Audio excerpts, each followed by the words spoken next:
School just started down in Pullman, but the Washington State Cougars getting a tough test on the field today in their season opener over in Seattle. Instead of playing a cupcake like many other teams choose to do, Paul Wulff's tenure as the Cougs head coach starting against Big 12 contender Oklahoma State.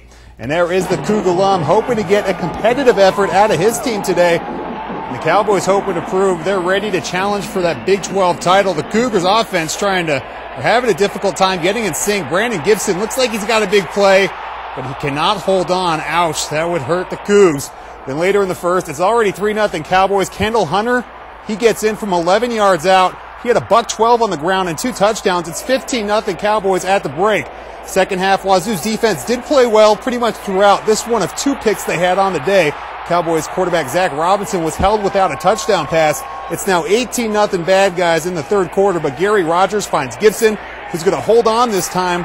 The Cougars, though, would miss the extra point, so it's still a 12-point game. Then with the lead up to 19, Rogers going to keep it himself on 4th down and is able to get in from a few yards out. It's his first career rushing touchdown, but the Pokes, just too much for the Cougs today. They add on a couple more scores for the 39-13 win. Gary Rogers, 12 for 24 for 84 yards with a touchdown toss and a pick. Dwight Tardy led the Cougs with 59 yards on 18 carries. And now joining us live from Qwest Field is Rick Lukens once again. And Rick, it seemed like the Cougars were really just trying to find their way against an Oklahoma State Cowboys team that wasn't sharp, but they had enough to win today.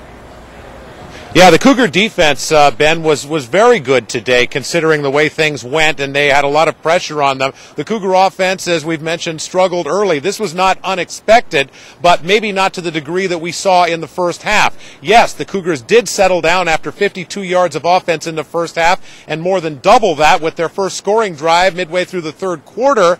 And overall, the marks on quarterback Gary Rogers, who's waited 5 years for his opportunity to be the starter, we're okay. He needed to get this under his belt. You know, he's the starter. You got all this anticipation coming up to the first game and then the day of, and I think we all probably saw him come out in the second. Play a little calmer, and he needs to now move on and do that every game. I had a little bit of jitters just because I really haven't played in a while, so it felt good to get out there and get that under my belt. Now I'm just ready to go out, and I think we can improve tremendously. And not a whole lot of time to improve as the Cougars move right into Pac-10 play next week. But I will say that the team looked much more confident once they started moving the ball in the third quarter. They really started to bring things together, and they'll need that as they take on the Cal Bears next week in Pullman. From Seattle, Rick Lukens, KXLY 4 HD News.